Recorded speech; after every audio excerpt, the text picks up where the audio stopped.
Pessoal, boa noite. Se vocês puderem se sentar mais próximo aqui, não ficar muito distante, está frio.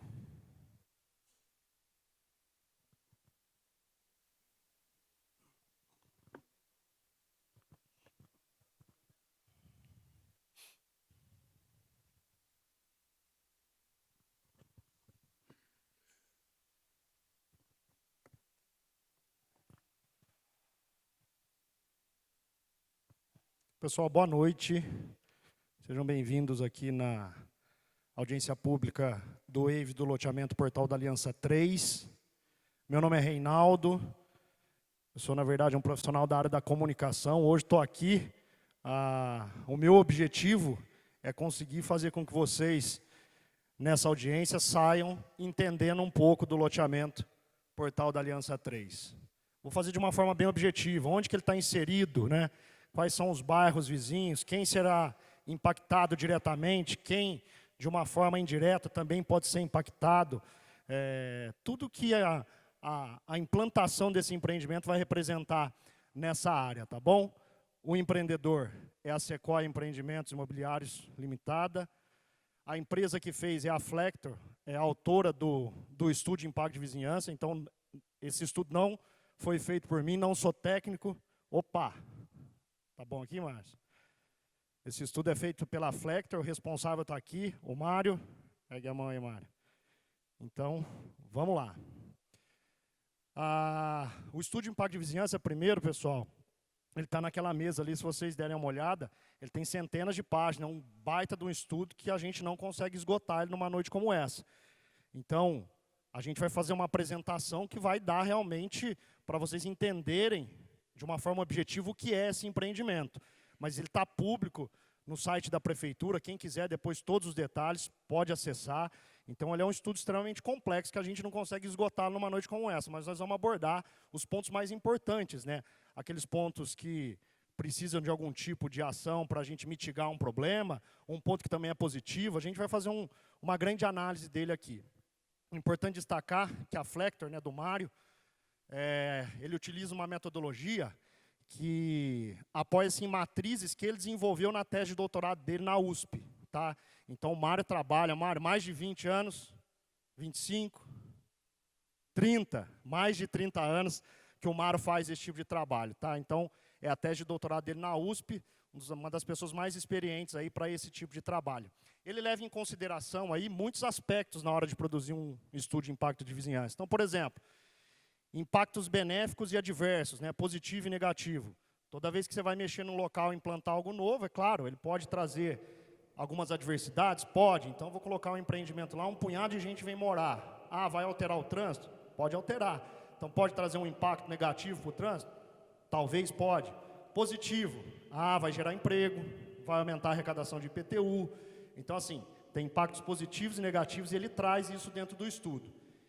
Impactos diretos e indiretos, igual a gente falou. Para quem mora ali ao redor, numa zona direta, pode ter um impacto assim, direto mesmo para o morador. Mas indiretamente também pode afetar quem está num raio de 1 quilômetro, por exemplo, o trânsito, né? Talvez você não está colado ali, mas no raio de 1 quilômetro, aquilo lá pode ainda afetar de uma forma indireta. Impactos imediatos, de médio e de longo prazo. Imediato. Quando a gente começar a obra do empreendimento, a gente vai ter um fluxo de veículos, por exemplo, caminhão, máquinas ali, esse é um impacto imediato, ele já começa, né? Mas a gente tem outros impactos, primeiro esse ele pode sumir ao longo do tempo, mas a gente tem de médio, de longo prazo. Por exemplo, assim que as residências forem construídas, eu vou ter algum impacto de ventilação, por exemplo? Sombreamento naquela área? Isso daqui 16 anos, quando tiver tudo construído, pode ser que eu tenha, a longo prazo, né? Então, esse estudo ele aponta isso, né? Diferente de um empreendimento popular, por exemplo, que o pessoal entrega ele, no outro dia todo mundo já muda. Esse aqui ele tem uma ocupação que chega aí de 12, 15, 18 anos para ele ser ocupado de uma forma completa. Impactos temporários, impactos permanentes. Temporário, a gente pega aí, e sazonal, né, que a gente vai falar aqui embaixo também, cíclicos sazonais. Então, no período de chuva, de dezembro a março, a gente pode ter alguma questão relacionada à drenagem, que ele não dura o tempo todo, né? Ele tem um período do ano que a gente pode ter algum impacto. Permanente, a questão do sombreamento. Alguns empreendimentos podem ter construções mais altas, se acontecer ele vai ter um problema permanente, né? Impactos progressivos e regressivos, reversíveis e irreversíveis, mitigáveis, né, passivo de correção, a gente vai ver nesse estudo. Alguns problemas que surgem com o empreendimento, o estudo aponta, ó, a gente pode fazer isso para melhorar, a gente pode fazer isso para compensar, então o estudo também traz tudo isso. Medidas compensatórias, isso já está nele, propriedades cumulativas ou sinérgicas dos impactos. O estudo aqui, ó, ele atende o que está disposto na lei federal, né, que é o conhecido Estatuto da Cidade, que pede que leve em conta, no mínimo, essas questões, o adensamento populacional, então quem vai chegar por lá, como vai ficar, equipamentos urbanos e comunitários, nós vamos ver mais no fim dos estudos, a gente tem isso ao redor para atender esse pessoal que vai chegar e que vai morar por ali, uso e ocupação do solo, valorização imobiliária, geração de tráfego e demanda por transporte público, vai chegar gente para morar ali, a pessoa não tem carro, tem transporte hoje lá, o que tem vai atender a demanda, por exemplo, ventilação e iluminação, é o que eu falei, com aquela questão da altura dos imóveis que serão construídos. Paisagem urbana, patrimônio natural, cultural, a gente vai mexer naquele local, o que muda, o que não muda. Então, tudo isso é levado em consideração no estudo, até por exigência do Estatuto das Cidades. Então, o Mário, para fazer esse trabalho, ele utiliza aqui pesquisa direta, visita no local, entrevista com o morador, levantamento do preço dos imóveis, e também de forma indireta, publicações, literaturas, o Mário é um estudioso da área, né? Tem até de doutorado nesse campo, então ela utiliza tanto de forma direta ou a questão do meio indireto, que são as publicações. O que o Mário faz? O Mário cria matrizes, né? Que é a tese de doutorado dele. Aí ele interpreta essa matriz, as matrizes onde ele apresenta o estudo e o relatório de impacto de vizinhança. Então ele é dividido em duas partes. Primeiro, o Mário levanta todas as informações, visita as pessoas, coleta os dados. E numa segunda etapa, é o relatório de impacto, que é a produção das matrizes, e a sua interpretação, as conclusões que ele toma e apresenta. Ó, esse empreendimento é assim, assado, para melhorar a questão do trânsito, a gente faz isso. Está tudo nessas duas etapas, que é a metodologia que o Mário usa. Volto a dizer, uma visão geral do empreendimento, de um estudo que tem dezenas e muitas vezes centenas de páginas. Então a gente não consegue esgotar, ele está ali, está à disposição para quem quiser depois ver detalhes, né? Aqui a gente tem pessoas que são técnicas, tem engenheiros, mas tem pessoas aqui que é completamente de outra área. Então a gente precisa conseguir todo mundo sair hoje aqui entendendo um pouquinho desse empreendimento. Vamos lá, começar a entender ele mesmo, ó. Aqui está o portal da Aliança 3, ó, nessa margem vermelha aqui. A gente tem uma área de vizinhança imediata e a área de influência direta, que é nesse raio de 500 metros, esse círculo do meio amarelo, que é aquele pessoal que acaba sendo impactado diretamente, que está dentro desse raio. Quem que está aqui, ó? Aqui é o Jardim das Rosas, tá bom? Pessoal localizar, essa estrada aqui, ó, é a estrada municipal Zé Rui de Lima Azevedo. A estrada que leva São João a Santo Antônio do Jardim, tá? É essa estrada aqui, ó. Então, o Aliança 3, ele está na divisa com parte do Jardim das Rosas, com o portal da Aliança 1, que está aqui, ó, e parte do portal da Aliança 2. Essas são as áreas que tem aqui a vizinhança imediata, né, que tem influência direta. E aqui é uma área de pasto, tá vendo, ó, de vegetação. Aí a gente tem o pessoal da área de influência indireta, que está dentro de um raio de 1000 metros, tá? Que é dentro desse círculo amarelo grande. E aí que de alguma forma, talvez de uma forma indireta, também vai ser impactado com a construção do empreendimento. Impactado, quando a gente fala, não significa negativo, pode ser impactado positivamente, a gente vai ver isso lá na frente. Então a gente tem aqui, ó, o Jardim das Rosas, o restante dele, a gente tem parte do Resedaz aqui, ó, tá? Jardim das Amoreiras, se a gente pegar aqui, ó, Portal da Aliança 2, um pedacinho do solar da Mantiqueira, aqui já é o solar, ó, tá vendo? Se a gente chegar, a gente segue aqui, ó, parte do Jardim Crepúsculo, a gente é o Jardim Vale do Sol, São Salvador, tá tudo por aqui. Se a gente seguir aqui, ó, essa daqui é a Henrique Martarello, ó. Se a gente continuar aqui, ó, o Jardim Crepúsculo, aqui são os predinhos do professor Cavalcante, ó. Isso mais para o pessoal tentar localizar realmente onde está inserido a Aliança 3. Aqui, se a gente seguir, ó, na Henrique Martarello, aqui está o CSU do DR, ó, o campo do CSU do DR aqui, ó. Então a gente volta, ele está inserido nessa região. Aqui está o Amoreiras, né? Se a gente catar aqui o Resedaz, Primavera, IP, aqui o grande DR, né? Que tem vários bairros inseridos, Jardim Almeida, Tereza Cristina. Então, esse é o Aliança 3, ele está inserido dentro dessa localização. Está aqui, ó. Então, esse é o Aliança 3, esse é o Jardim das Rosas, ó. Aqui, a estrada que liga São João a Santo Antônio do Jardim, tá? Essa é toda a parte do Resedaz, Primavera, IP, tá bom?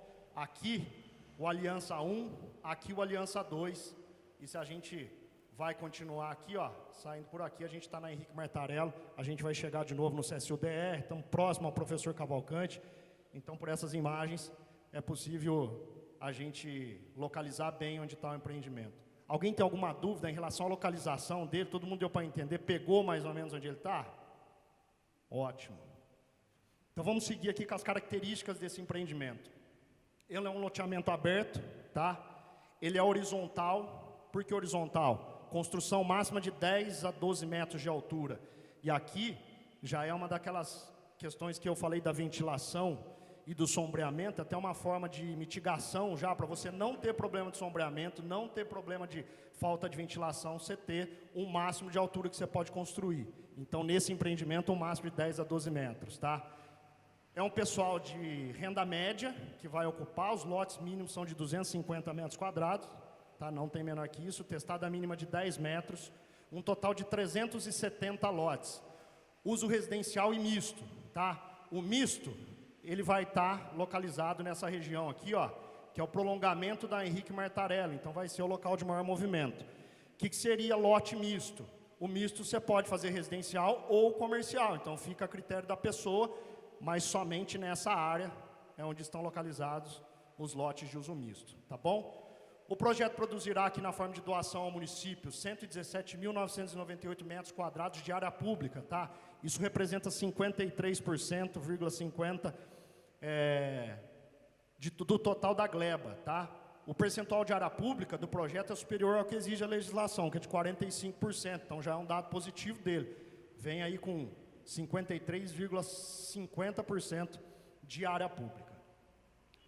Esse é outro dado interessante, ó. Quando a gente vai falar dos espaços livres de uso público, no geral, as áreas permeáveis que a gente fala, que são as áreas de APP e os sistemas de lazer. O Estado, a lei estadual exige que tenha 20%, tá? Esse aqui está com 21,67% de área permeável. O município só fala que tem que ter 10% de área de lazer, é a única coisa que ele cita. Esse empreendimento também vem acima do que o Estado pede, com 21,67% de área permeável. Também é uma medida de mitigação em relação àquela questão da drenagem, da água, tempo de chuva. Depois a gente vai ver também que cada lote nesse empreendimento tem uma ocupação máxima de 80%, ou seja, de cada lote, 20% tem que ser, no mínimo 20% de área permeável. E aí vai somar a esse 21,67%, dá uma grande medida de mitigação em relação à absorção da água, tá bom? Ocupação desse empreendimento de 60% a 80% em 16 anos. Volta a tocar naquele caso diferente dos empreendimentos populares que a pessoa muda, todo mundo, praticamente durante uma semana. Esse aqui, a gente está falando de possíveis problemas que venham a acontecer, de impactos positivos e negativos, mas às vezes num prazo de 16 anos. Alguma coisa no início, mas a grande maioria depois dele instalado, as pessoas indo morar. Tá joia? Então esses são os dados gerais, algumas características dele. Topografia. 220.563 metros quadrados, o terreno está situado numa área urbana legal, entre os bairros Jardim da Rosa e Portal da Aliança, como a gente viu no mapa, tá bom? Número de habitantes previsto, lotes unifamiliares, tá? Uma única residência lá no local. Se a gente fizer a conta de 370, como se fosse tudo residencial, 1.162 habitantes, considerado uma média de 3,14 habitantes por lote, que é uma estimativa até um pouco alta. Se a gente for ser mais realista, tá? Lotes exclusivamente residenciais, em torno de 870 habitantes, levando em consideração 2,35 habitantes por domicílio. Quando fala nesse número 870 ou 1.100 e pouquinho, daqui 16 anos, com a ocupação completa, tá bom? O terreno de implantação não possui passivos ambientais, o uso anterior era rural, agricultura, ali era uma área, em geral, de pasto, tem uma área de APP, que nós vamos ver lá que vai ser preservada, mas em geral, usado para agricultura, tá? Distância do centro do município, da catedral, 1.700 metros, se a gente pegar a linha reta. Claro que não dá para a linha reta, mas para ter uma ideia que não é tão longe do centro igual parece, né? As obras vão durar em torno de 36 meses. O entorno imediato apresenta as seguintes características: predominância de uso de habitação de interesse social, Jardim das Rosas, tá? E uso residencial unifamiliar, que é o Portal da Aliança, né? Ali você cata o Portal 1, o Portal 2 e glebas urbanas ainda não ocupadas. A gente tem outras áreas que fazem divisa com o empreendimento, inclusive, que são áreas rurais, ali de pasto, que são características das imediações, tá? Excelente acesso ao eixo da rua Henrique Martarello e Estrada Municipal José Arruda de Lima Azevedo. A gente vai ver, logo depois desses slides, que esse talvez é um destaque desse empreendimento, que é uma diretriz viária presente no plano diretor, que está viabilizada agora, vai ser viabilizado principalmente por causa da implantação desse empreendimento, vou falar ali na frente. Tem existência aqui, principalmente na Henrique Martarello, nos bairros ao entorno, de comércio, serviço de pequeno e médio porte, apenas nos eixos viários, depois no interior do bairro, característica é residencial mesmo, unifamiliar. Infraestrutura urbana completa nas áreas de entorno. E o tráfego é muito baixo ali, a pesquisa aponta aí menos de 60 veículos por hora nas imediações. Vamos falar dessa diretriz viária que eu citei. Previsto no plano diretor de implantação de possíveis empreendimentos ali, de ocorrer essa integração da VP 14 com a VP 8, ó.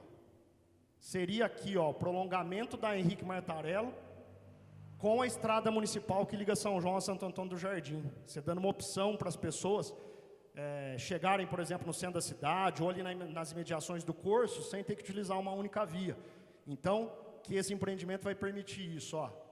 A rua Henrique Martarello e também a rua Hermínio Rossi Pérez, a gente vai ver ali na frente, vai ter um prolongamento da Henrique Martarello ligando a rua Hermínio Rossi Pérez, que pertence aqui ao Jardim das Rosas. Então, que a gente vai ver aqui que vai melhorar todo esse sistema viário. Então, aqui, ó, esse é o Aliança 1. Então, a Henrique Martarello chega aqui, ó, e entra no Aliança 3, ó. Então, vai ter um prolongamento dela, que é isso aqui, ó. Ela vem aqui, ó, e liga a Hermínia Rossi Pérez, que sai aqui na estrada, que liga São João a Santo Antônio do Jardim. Então, esse vai ser um grande melhoramento viário nessa região, porque, por exemplo, ó, é exatamente esse prolongamento aqui, ó. Então, hoje, antes dessa via, o morador do Jardim das Rosas, por exemplo, quer ir fazer compra no supermercado Curso. Então, ele sai aqui, ó, pega Mato Grosso, atravessa toda essa área do DR, desce a pista e vai lá na frente no Curso e volta. Hoje não. Hoje ele sai daqui, pega Henrique Martarello e está no Curso. Uma opção que ele tem. Não precisa ser aqui, mas ele tem essa opção.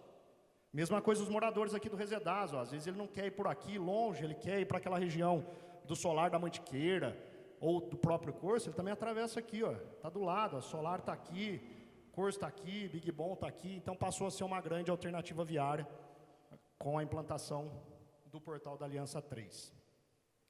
Começar a falar dos impactos, né, dos resultados. Sem impacto, por exemplo, sistema de água potável. Consumo de água deve ser aí em torno de 140 metros cúbicos dia, levando em consideração a ocupação do loteamento total. Isso, então, daqui 16 a 20 anos, ele vai chegar nesse consumo. A Sabesp, o estudo mostra que a Sabesp tem condição do fornecimento, o impacto é nulo, a única coisa que o empreendedor faz é fazer a interligação entre o sistema do empreendimento com o da Sabesp, tá bom? Esgoto, um volume de 185 metros cúbicos dias, mesma coisa, daqui 16 a 20 anos, também o sistema da Sabesp tem capacidade para absorver, então o impacto é considerado negativo, também o empreendedor tem que fazer a interligação dos sistemas. Energia elétrica, também, a Electra informa que há viabilidade de fornecer, mesma coisa na telefonia fixa e móvel, que ali já tem estrutura que comporta, tá? Resíduos sólidos, produção máxima de 1.285 quilos dia, com ocupação plena do loteamento, mesmo caso, daqui 15, 16, 20 anos. Impacto negativo de baixa importância, unicamente vai ser resíduo orgânico derivado do uso doméstico, tá? Também e parte da construção das residências, então resíduos de obras não orgânicos, em sua maioria ainda resíduos recicláveis, então o estudo também aponta que o impacto aqui sem impacto, na verdade, né?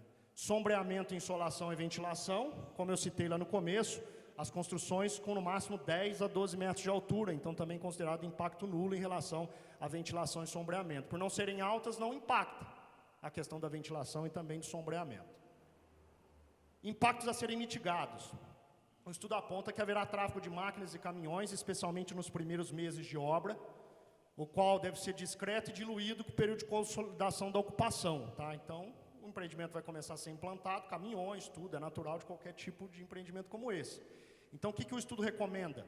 O controle de circulação das máquinas e caminhões. Então, evitar o horário de pico, horário de almoço, meio-dia, 6 horas da tarde, período noturno. O estudo sugere que haja um controle em relação a isso, para não atrapalhar também toda a vizinhança ali, tá bom? Outra coisa, o controle da limpeza desses veículos. Então, é de costume, às vezes, ter aquelas caixas, o caminhão passa, limpa, passa na água, limpa o pneu, para não sair sujando tudo, depois as ruas do entorno, os moradores ficar com um bairro um pouco sujo. Então, o estudo aponta essa recomendação em relação a esse problema. Recomenda que o uso de maquinários das obras das futuras edificações seja controlado em razão da emissão de ondas sonoras. Então, isso nós estamos falando já na construção das residências, pós-implementação do empreendimento. Dá para ter obra noturna? Não, talvez não. Seria uma forma de você impactar menos a questão do problema sonoro com a vizinhança ali. Então, a obra vai ter hora para ser feita. Então, é isso que o estudo sugere. Um dos efeitos incômodos aqui da população vizinha é a produção do material particulado. Então, o material particulado é aquele material, muitas vezes fruto da construção civil, tão leve que ele é, com o vento, ele acaba indo para a casa das pessoas, fruto da poeira, de outros materiais da construção civil. Então, o que o estudo sugere? Umedecer o local de obra para evitar a dispersão do material particulado. Então, vai lá, umedece, joga, aquele material para no chão e acaba não indo para a casa das pessoas. Então, é uma forma de mitigar esse problema. A produção de particulados na fase de construção das residências é de baixo impacto, o estudo aponta isso, mas mesmo assim recomenda que os moradores sejam orientados a não depositar a areia e os resíduos junto às vias, né? Hoje tem inclusive lei que não permite fazer isso, então é ressaltar para que ele não faça, para não prejudicar inclusive a vizinhança. Tá? Obras de quebra de energia cinética evitarão processos erosivos no local de lançamento. Também deverá ser implantados os sistemas de retenção e retardo de acordo aqui, ó, com a Lei Estadual 12.256, que estabelece normas para a contenção de enchentes e destinação de águas pluviais. As caixas de retenção, uma das causas de enchente, por exemplo, é quando chove. Tem aqueles, às vezes, de meio caída, a água desce tudo de uma vez dentro do córrego, dentro do rio. Ali a gente tem o córrego da bomba, por exemplo. Então, pede a caixa de retenção. O que acontece? São caixas, a água para lá dentro e solta devagar, para que ela não desça tudo de uma vez, evita causar erosão, sair corroendo toda a parte da beira lá do córrego. Então, a grosso modo seria isso, ter esse controle. É uma sugestão do estudo, tá? Ele sugere aqui também a execução de estruturas de sistemas de drenagem com capacidade de reter o material particulado e os resíduos sólidos, tá? E as bocas de lobo, por exemplo, e as caixas de passagem do sistema devem ser limpas periodicamente. Então, se você fazer esse sistema de drenagem, já tem a capacidade de segurar esse tipo de material, para não entupir, não descer, não acabar levando pelo sistema de drenagem. É a sugestão deles aqui. Os assoreamentos, né, que também são frequentes, por exemplo, em fase de implantação de loteamento, para evitar o carreamento de particulados e também dessa parte do assoreamento, ele sugere a construção das cacimbas, estruturas de contenção de terra. Então, também são umas espécies de caixa, de valas que faz, para não descer, por exemplo, aquela água com tudo, levando terra, caindo tudo dentro do rio, assoreando ele. Então, você promove a construção das cacimbas e de contenção de terra, que fala do próprio córrego da bomba, né, para não acabar levando tudo para dentro dele. Então, o estudo também sugere isso como uma forma de mitigação. Prevê-se um impacto de caráter permanente e sazonal, tá, que deve ocorrer no período das chuvas, como eu falei lá. Então, ó, entre dezembro e março, beleza, esse período é que nós podemos ter algum tipo de problema com drenagem. É um impacto irreversível, vai chover nesse período, não tem como a gente não ter esse tipo de acontecimento. Então, nós temos que fazer realmente toda essa sugestão que o estudo fala para a gente poder resolver, né? Porém, a estrutura de drenagem deverá estar dimensionada para captar toda a água pluvial, não havendo previsão de problemas com drenagem, né? Aqui a gente volta, inclusive, naquela questão dos 21,67% de área permeável, da ocupação máxima de 80% de cada lote, ou seja, um mínimo de 20% de área permeável. Tudo isso soma-se a tudo isso que o estudo do Mário sugere, nós não devemos ter problema em relação à drenagem, tá bom? Como medida mitigatória, o projeto apresenta uma área de 47.800 metros quadrados de permeabilidade do solo e sistema de lazer, que a gente acabou de falar, 21,67% da gleba é de área permeável, que é exatamente a porcentagem desse número, e uma ocupação de lote de 80% no máximo, tá vendo? Ou seja, esse impacto da questão da água, ele é mitigado pelas áreas permeáveis também. 20% no mínimo de cada lote tem que ser de área permeável, tá bom? Com a implantação do empreendimento, o número de pessoas que circularão pelo sistema viário de acesso vai ser incrementado, né? A gente vai ter ali mais movimento de carro, moto, pedestre, né? O pessoal vai caminhar pela região. Então, o estudo sugere a implantação de faixas de pedestre nas intersecções viárias do prolongamento da rua Henrique Martarello. É a rua de maior movimento, tá? Então, o estudo sugere isso. Por medida de segurança, deve-se implantar também sinalização vertical, alertando os motoristas para diminuição de velocidade e atenção com a travessia de pedestres nesses eixos viários, mas o estudo apenas aponta, é importante dizer que tudo isso vai acabar sendo discutido com a prefeitura, né? Está aqui o Lúcio, que é lá do Departamento de Trânsito e Segurança, tudo com certeza tem que ser discutido entre as partes, mas essas são sugestões em relação a esse aumento de fluxo de pessoas. Os impactos negativos relacionados com a questão ambiental são compensados por meio da destinação dessa área aqui, né, que a gente já falou, das áreas verdes e sistema de lazer. Vai ter a preservação total das APPs existentes ali, que serão integradas às áreas verdes, uma característica do empreendimento, mantendo a qualidade ambiental, além do plantio de mudas de espécies arbóreas e nativas no sistema de lazer, na área verde e em todo o sistema viário. Então, vai ter toda essa compensação aí na questão ambiental. Impactos positivos, igual eu disse, quando a gente fala de impacto, não é apenas algo ruim, ele tem bastante impacto positivo também ali ao redor. Mobilidade será impactada positivamente, aqui a gente está falando do prolongamento da Henrique Martarello Carmínio Ross Pérez, que é uma diretriz do plano diretor, que vai ser atendida então com a implantação do empreendimento. A implantação vai reforçar o visual urbano desse trecho do vetor sudeste da cidade, haverá similaridade com os loteamentos Portal da Aliança 1, 2, tá? O empreendimento será objeto de tratamento paisagístico, plantio de árvores, enfim. Esquisito é positivo. Hoje você tem ali o Aliança 1, o Aliança 2, o Jardim das Rosas e uma grande área de pasto ali, escura, área rural, no meio de dois bairros, de dois locais urbanos. Então, com a implementação dele, você vai reforçar aqui essa paisagem urbana, tá? Que é isso aqui, ó. Há de se destacar ainda que a transformação de antigas áreas de uso rural para usos mais adequados à dinâmica urbana, como os residenciais, comerciais, de serviços, reflete-se em valorização das áreas do entorno, induzido à implantação de novas atividades complementares, valorizando o espaço urbano como meio de interação social e econômica. Então, você tem uma área rural de pasto que está ali, às vezes até pouco utilizada, você trazendo um empreendimento semelhante aos que estão em volta, você vai atrair emprego, comércio, você vai trazer iluminação para os bairros que estão ao redor. A gente vai estar vendo isso aqui em seguida. O local hoje, né, é subutilizado e a mudança do uso do solo em área urbana valorizada é uma diretriz do plano diretor, tá? E também por isso é considerado pelo MAR como um fator positivo para a vizinhança, inclusive. Com o início do funcionamento das atividades, espera-se uma geração de empregos na ordem de 100 a 200 empregos diretos na construção civil, isso sem contar os empregos indiretos, então vai ter uma movimentação econômica ali no local.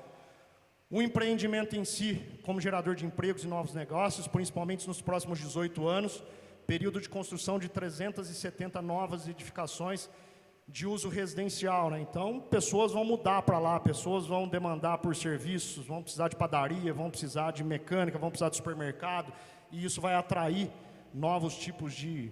vai movimentar a economia do local, vai gerar emprego, tá? Geração de impostos decorrentes das atividades econômicas, mais o recolhimento do IPTU, que deve ter um impacto positivo nas finanças da prefeitura, que depois retorna, claro, para toda a sociedade. Valorização imobiliária das glebas não ocupadas do entorno, que estão inseridas no macrozoneamento urbano. Então, tem algumas glebas ali também de pasto, por exemplo, que com a construção do empreendimento, com certeza serão valorizadas. A criação de empregos no setor de comércio, acabei de falar aqui, de serviço, então com a chegada desses moradores vai demandar por serviço, por comércio, por ali, então, logo, com o passar do tempo, né, 10, 15, 20 anos, mas vai atrair para aquela região. Em relação à iluminação pública, o loteamento deverá implantar o sistema de iluminação de acordo com o padrão municipal, as lâmpadas de LED, impacto positivo para a vizinhança imediata. Igual eu falei, hoje você tem o Jardim das Rosas ali, que ele faz divisa com a pista, e depois ele está com essa área hoje, que seria uma área de pasto escura. Esse empreendimento vai trazer uma outra realidade para o Jardim das Rosas, também para a Aliança 1, que eles acabam ficando ali uma área meio escura no meio dos dois, tá? Então, em resumo, os impactos positivos eles estão relacionados com o quê? Atividade econômica, geração de emprego, geração de comércio e serviços, criação de áreas destinadas à habitação, né? Criação de emprego, implantação da infraestrutura, então vai melhorar a iluminação, segurança dos bairros ao redor, espaço público municipal, você muda toda a realidade daquela área. Questão social, educação e saúde, né? Por se tratar de um loteamento direcionado ao segmento de médio padrão, de médio porte, o empreendimento é exemplo de empreendimentos similares, inclusive estudados pelo Mário, existentes em sua área de entorno, por exemplo, o portal da Aliança 1 e 2, ele deverá produzir uma demanda reduzida por equipamentos sociais ou comunitários específicos para os seus moradores. É isso que ele observou nos outros empreendimentos parecidos. Porém, se o pessoal dali for demandar por áreas esportivas, áreas sociais, áreas de educação, a gente tem muito próximo dali o CSU-DR, que é um dos maiores espaços sociais, esportivos do município, tá? Tá muito próximo, dá 5 minutos dali. A gente tem o Parque da Aliança 2, que é hoje uma área que tem pista de caminhada, brinquedos para criança, academia ao ar livre, ciclovia, ciclofaixa, lago, que também pode ser utilizado pelo pessoal, vai estar praticamente na área de vizinhança imediata do empreendimento. Educação, várias escolas próximas, tá? A professora Rosa Maria Telino Barrado, na Henrique Martarello, também bem antes do CSU-DR, ali bem do lado. Tem a EMEI, professor Maria Angelina Severino, Maria Leonor Alvarez, Santo Masi, professor Francisco Dias Pascoal, enfim, tem várias escolas próximas. Equipamentos de saúde, também muitas unidades de saúde nas proximidades. Então você vai ter a Benedito Vestim, que está na Santo Pelosi, no Jardim das Azaleias, dentro de um raio de 1 quilômetro do empreendimento que está sendo implantado, tá? E outras também próximas, Jardim São Paulo, você também está pouco mais de 1 quilômetro essa unidade de saúde, e você vai ter a doutora Alex Aquim, que está no bairro do DR, também agora com esse prolongamento da Henrique Martarello, você sair na estrada que liga São João ao Jardim, você está nessa unidade de saúde. Então, mais ou menos, o mapa é esse, ó. Então, a gente está aqui no Aliança 3, a gente tem, ó, aqui é a escola, tudo aqui é escola, aqui tem uma escola, tá? Escola, CSU do DR, tá? Aqui, ó, unidade básica de saúde que é do DR, tem essa unidade de saúde que está aqui no Parque dos Resedás, que ela está no raio de 1 quilômetro do empreendimento. Então, nessa área social, educação e de saúde, teoricamente, a estrutura que tem hoje do poder público consegue absorver os moradores que vão chegar lá nesse prazo de 10, 15, 20 anos. Em resumo, o empreendimento, no que se refere aos impactos provocados no ambiente urbano, se caracterizou como positivo, tá? Esse índice, ó, positivo 0,1736. O que significa esse índice positivo? Quando você coloca os impactos negativos e positivos um do lado do outro, o positivo se sobressai à implantação desse empreendimento. A maior parte dos impactos, ó, nulos, 51,10%, seguido dos impactos positivos, 28,90%. Os impactos negativos, eles são de 20%, mas o Mário aponta que esses impactos negativos são passíveis de mitigação, de compensação, que isso tudo acaba tendo que ser feito aí pelo empreendedor, tá bom? Lembrando que, para a produção desse estudo, foi obedecida a Lei de Parcelamento do Solo Municipal, o Plano Diretor Municipal e a Lei 6766 de 79 e suas alterações, que é a Lei Federal de Parcelamento do Solo. Era isso que eu tinha que trazer para vocês. Se o pessoal tiver alguma dúvida agora específica em relação ao empreendimento, se eu não conseguir responder, o pessoal dos empreendedores estão aqui.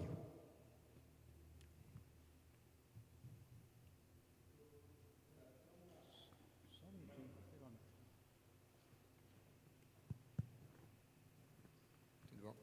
Uma dúvida aqui referente a... tá. Meu nome é Erivelton, eu sou representante do Condema. E uma dúvida que eu tenho sobre, consta área verde barra APP, 11%. Qual a porcentagem só de área verde? A APP a gente tem lá por causa do rio, e a área verde do empreendimento?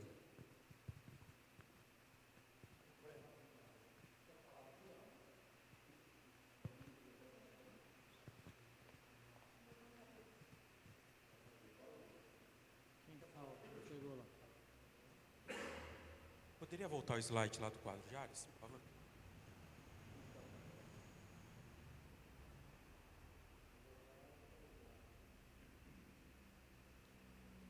Boa noite, sou César Augusto, mais conhecido como Guto, para quem não conhece. Sou engenheiro agrônomo, represento o departamento ambiental da Sequoia Empreendimentos. Tá? Erivelto, explicando aqui melhor, ilustrando pelo quadro de áreas, a área verde barra APP, que estão ali com 11,67%, representa apenas a área de preservação permanente, que são os 30 metros do curso d'água, correto? O restante, os 22 mil metros quadrados, aproximadamente, que são os 10% além, são as áreas fora da área de preservação permanente, tá? Que é onde que a gente contabiliza também como sistema de lazer. Então, unificando as duas áreas, dão as áreas permeáveis, que dão acima dos 20% da legislação estadual que solicita para a gente.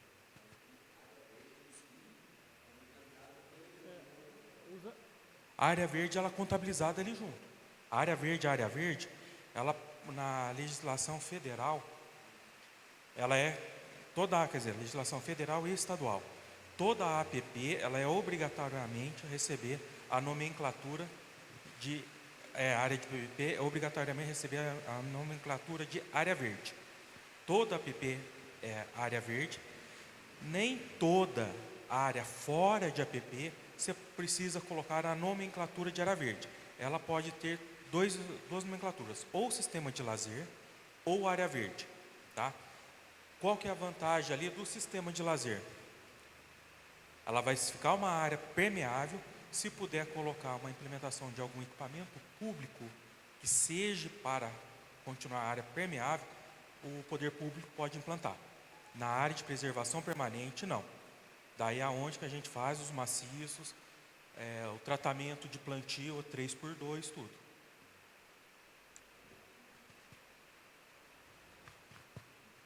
Você mencionou a legislação federal. Identificar. Ariane, eu sou do Condema.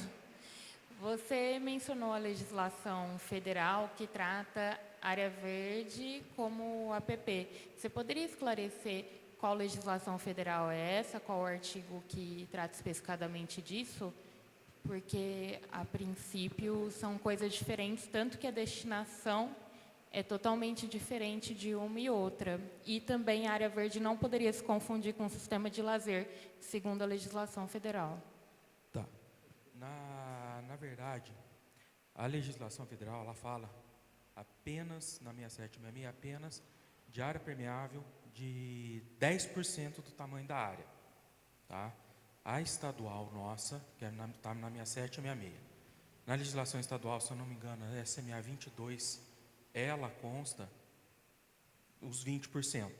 Então, é uma legislação estadual nossa que obriga-nos a colocar os 20%.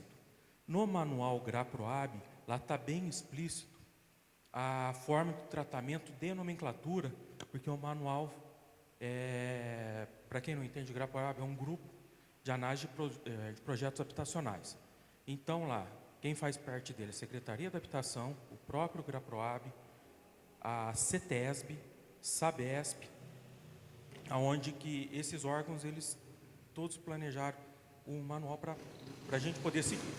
E lá no manual, na parte da CETESB, lá ele explica certinho o porquê do tratamento. E também tem a legislação SMA 08, agora de 2020, se eu não me engano, salvo engano. Ela está escrito lá, toda a APP tem que ter a nomenclatura de área verde. Tá? As áreas fora de preservação permanente, ela pode receber a nomenclatura de sistema de lazer e ou área verde. Tá? Qual que é a diferença das duas? O tratamento. Toda APP, você tem que seguir uma resolução pela CETESB, que é onde você faz a compensação do plantio de mudas 3x2, 60 espécies. É uma regra que a gente segue. No sistema de lazer, você pode fazer um plantio um pouco mais espaçado, 8x8, 7x8, tá? Só que temos que conservar a área permeável do solo. Entendi. Você acha que o empreendimento está adequado conforme o Código Florestal, no caso, que determina a porcentagem de APP, e depois, conforme a legislação federal, que determina a porcentagem de área verde separado, e também a legislação federal, que determina a porcentagem de sistema de lazer separado. Você diz que o empreendimento está obedecendo essas 3 porcentagens separadamente consideradas e não juntas. Sim. O Código Florestal, tanto é que ele não fala nada da porcentagem de área para a área pública. Referente à APP. eu digo. Então, em referente à APP, ele está obedecendo os 30 metros de APP. Tá? Está obedecendo que não se confunde com a área verde nem com o sistema de lazer. Sim, está obedecendo. Quanto ao Código Florestal, o tamanho da APP, que ali são de 30 metros. Tem até uma nascente também, está obedecendo 50 ali. Tá?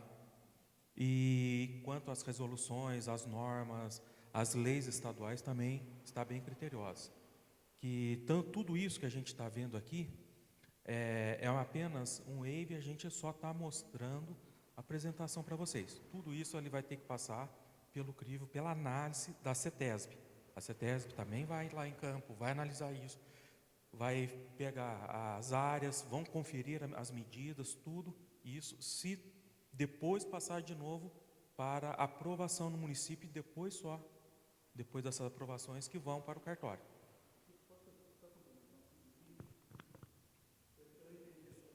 Entendi sua preocupação. Área verde é uma área que você não pode mexer, pela Constituição até. Deixa eu só pegar você tem um laser? Verde escuro é área verde, verde claro é área de lazer, e aqui é institucional. Então, verde escuro, área verde, onde a APP é área verde, você pode fazer isso, deve inclusive, porque é uma área que você não vai poder mexer jamais, em tempo algum. Então, é recomendável até que se transforme em APP em área verde. As áreas de lazer, que são esses verdes mais claros, que atende à legislação municipal também, que exige isso. Então, você vê que tem a área verde aqui na APP e uma outra área verde aqui que também está complementando o percentual necessário. A gente viu toda a parte de legislação. Eu fui do GRAPROB durante mais de 15 anos. Então, é uma das coisas que a gente pega é a questão da legislação. Então, nós vimos que o projeto está atendendo perfeitamente toda a legislação municipal, estadual e federal. Isso aí, pode ter certeza que está... Porque quando for para o GRAPROB vai ser aprovado, eles vão pedir, a CETESB vai pedir depois a complementação com plantio de árvores e tudo mais, né, de compensação, que é uma coisa da própria CETESB. Mas no que tange a destinação de áreas públicas, o empreendimento está 100% de acordo com a legislação. Tá? Espero que Perfeito, eu entendi o seu ponto de vista. E eu realmente compreendi o que você quis dizer. A única observação que eu acredito que o CONDEMA, no geral, vai fazer é que você diz que você pode chamar a APP de área verde, mas são institutos, juridicamente, são institutos totalmente diferentes. Tanto que no Código Florestal fala-se a APP tem um regime de proteção, e quando a gente fala de área verde, a gente tem outras legislações que trazem, tanto no âmbito federal... Qual que é a legislação que você está falando? A lei de parcelamento do solo traz a questão da área verde, a lei municipal traz, a nossa lei municipal traz a questão da área verde. A gente viu exatamente isso. A lei de parcelamento do solo, a 6766, ela não fala especificamente da APP, tá? Sim, então, ela fala de um percentual de 35%, que esse percentual, inclusive, caiu depois com a autorização da lei. Tá? Então, o que importa hoje, com mais presença, é a legislação municipal, que se sobrepôs, inclusive, à legislação federal. Então, a legislação municipal está mais exigente do que a federal e está atendendo perfeitamente. São esses os índices que são necessários. Eu entendo o seu ponto de vista, mas... Não é meu ponto de vista, é o ponto de vista da lei. Perfeito. Então, a sua interpretação sobre o ponto de vista da lei, eu entendo, mas tanto que tem diferenciação que a anterior legislação municipal, que foi recentemente alterada, que passou pelo CONDEMA, foi alterada a legislação municipal, ela trazia APP, mais área verde, mais sistema de lazer como questões diferentes. Tanto é isso, porque realmente... Qual é o percentual de área verde necessário para o CONDEMA? Ele trazia, Erivelto, você pode me auxiliar, o ideal de área verde para o CONDEMA? Não tinha uma porção. E a APP era outra, era uma questão separada. Sim. Então, eu entendi, você mostrou os pontos positivos, negativos, só que a única coisa que eu acredito que o Condema não concorda é chamar a área verde de APP, porque são institutos distintos. O ideal seria o loteamento ter uma parte de área verde, Tá. mais a APP, mais sistema de lazer. Tá, deixa a arquiteta da coisa vai dar uma fala. Tudo bem? Eu sou a Brenda, sou arquiteta da Sequoia. Eu só gostaria de fazer uma observação, que eu entendo o seu ponto de vista da destinação, da diferença, que você entende que a área de APP é uma área de preservação permanente, mas eu só gostaria de dizer que no processo de licenciamento ambiental de qualquer empreendimento, não estou falando esse, mas em qualquer empreendimento aqui no estado de São Paulo, que é feito pela CETESB através do GRAPROAB, a gente não consegue dar outra denominação que não seja área verde. Então, se eu pego esse projeto e mando para o GRAPROAB com qualquer outra nomenclatura, eles me pediriam para alterar para área verde. Entendi, perfeito. Só seria melhor explicado. Fala no microfone, Mari. Perfeito. Tá? É uma obrigação mesmo. Eu não poderia... Ele nos dá esse quadro de áreas é um quadro de áreas modelo, que ele fornece o modelo para a gente precisa seguir estritamente aquele 1, 2, 2.1, 2.2. Isso não é a gente que cria, isso vem diretamente do Estado. Então, por exemplo, aonde está área verde / APP, eu não consigo nem mexer nisso, eu não consigo fazer um item separado, APP, e embaixo área verde. A CETESB, ela entende e ela nos exige que a gente apresente isso com a mesma nomenclatura. Perfeito, obrigada pelo esclarecimento. Quando for passado pelo Condema, acredito que vai ser melhor esclarecido tudo isso. Claro, não, e qualquer dúvida a gente está sempre à Perfeito, disposição. obrigada.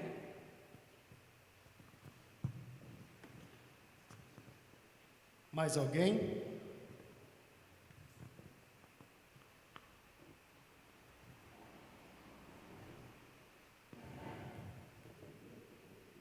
Não? Então dá jóia. Agradeço a atenção de todo mundo e o pessoal vai estar aqui para eventuais dúvidas que quiserem, tá bom? Boa noite.